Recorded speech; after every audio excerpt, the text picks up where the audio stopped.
தமிழ் புலிகள் கட்சியின் சார்பில் பிப்ரவரி 8ஆம் நாள் நாளைய தினம் கரூர் மாநகரிலே கரூர் திருச்சி தேசிய நெடுஞ்சாலையில் அமைந்துள்ள கோடங்கிப்பட்டி பகுதியிலே வெல்லும் தமிழ்நாடு மாநாடு நடைபெற இருக்கிறது. இந்த மாநாட்டில் திராவிட முன்னேற்ற கழகத்தினுடைய முன்னணி தலைவர்களும் திராவிட முன்னேற்ற கழகத்தில் அங்கம் வைத்திருக்கக்கூடிய கூட்டணியிலே இடம்பெற்றிருக்கக்கூடிய கூட்டணி கட்சி தலைவர்களும் கலந்து கொண்டு கருத்துரையாற்ற இருக்கிறார்கள்.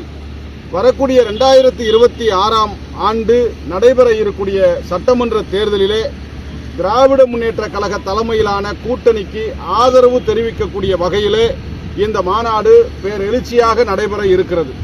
குறிப்பாக பன்னெடுங்காலமாக தமிழகத்தை காவிமயமாக்கிவிட வேண்டும், தமிழ்நாட்டில் சனாதன சக்திகள் கால் பதித்துவிட வேண்டும் என்கிற முனைப்போடு பல கட்ட போராட்டங்களை அல்லது பல கட்ட காய் நகர்த்தல்களை இங்கு இருக்கக்கூடிய சனாதன கும்பல்கள், குறிப்பாக பிஜேபி, RSS உள்ளிட்ட இயக்கங்கள் முயன்று வருகிறது. இந்தியாவில் பல மாநிலங்களிலே அவர்கள் கால் பதித்து இந்தியாவை ஒரே நாடு ஒரே தேர்தல் என்கிற வகையிலே கொண்டு செல்ல முயற்சிக்கிறார்கள். இதற்கு தடையாக பன்னெடுங்காலமாக தமிழ்நாடு இருந்து வருகிறது.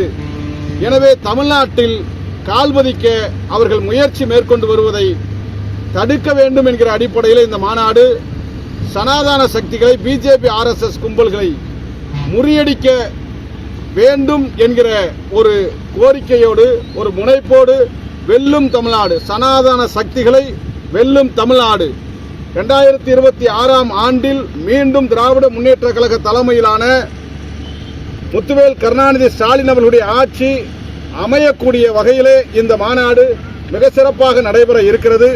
அதிலும் குறிப்பாக மேற்கு மண்டலங்களிலே பிஜேபி, RSS உள்ளிட்ட இயக்கங்கள் நாங்கள் வளர்ந்திருக்கிறோம் என்பதை பலமுறை அவர்கள் கூறி வந்தாலும் இனி இந்த முறை அல்லது இனி வருங்காலத்தில் தமிழகத்தில் மட்டுமல்ல மேற்கு மண்டலங்களிலும் சனாதன சக்திகளுக்கு இடமில்லை என்பதை நிரூபித்து காட்டக்கூடிய வகையில் தமிழ் புலிகள் கட்சி திராவிட முன்னேற்ற கழக தலைமையிலான கூட்டணியை ஆதரித்து களமாடும், சனாதன சக்தியினுடைய சதியை முறியடிக்கும் என்பதை இந்த மாநாட்டில் நாங்கள் உறுதி செய்ய இருக்கிறோம்.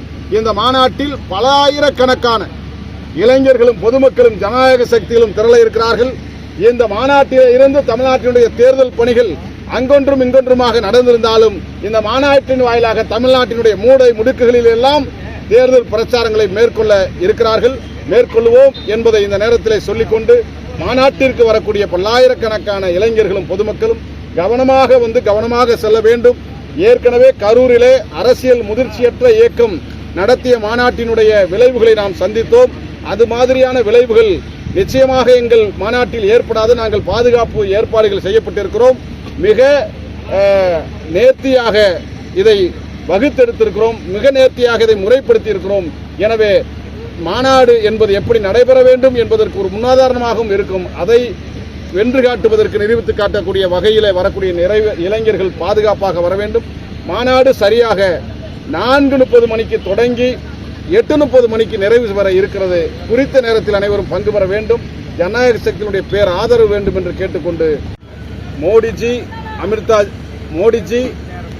அமித்ஷா ஜி ஆகிய எத்தனை ஜிக்கள் தமிழ்நாட்டில் மீண்டும் மீண்டும் படையெடுத்தாலும் அல்லது அவர்களுடைய முகமுடியை அணிந்து வேறு வகையில் எந்த தலைவர்கள் கால் பதிக்க நினைத்தாலும் தமிழ்நாடு பெரியார், அம்பேத்கர் கண்ணாடியை கொண்டு சங் பரிவார சக்திகளை முறியடிக்கும் என்பதை இந்த மாநாட்டின் மூலமாக நாங்கள் சொல்ல கடமைப்பட்டிருக்கிறோம்.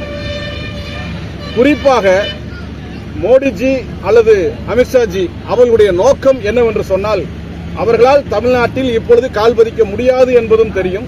2026 அவர்களால் வெல்ல முடியாது என்பதும் அவர்களுக்கு தெரியும். ஆனால் இங்கே திராவிட முன்னேற்ற கழகத்திற்கு எதிராக அல்லது எதிர்க்கட்சியாக இருக்கிற அனைத்திந்திய அண்ணா திராவிட முன்னேற்ற கழகத்தை விழுங்கி அல்லது சிதைத்து அதன் மூலமாக திமுகவிற்கு எதிர்க்கட்சியாக வரக்கூடிய முயற்சியில பிஜேபி ஈடுபட்டு வருகிறது. எனவே இந்த இடத்தில் தமிழ்நாடு எச்சரிக்கையாக இருக்கிறது. அனைத்து இந்திய அண்ணா திராவிட முன்னேற்ற கழகம் பிஜேபியிடமிருந்து எச்சரிக்கையாக இருக்க வேண்டும் என்பதைத்தான் இந்த இடத்தில் நாங்கள் வலியுறுத்த கடமைப்பட்டிருக்கிறோம்.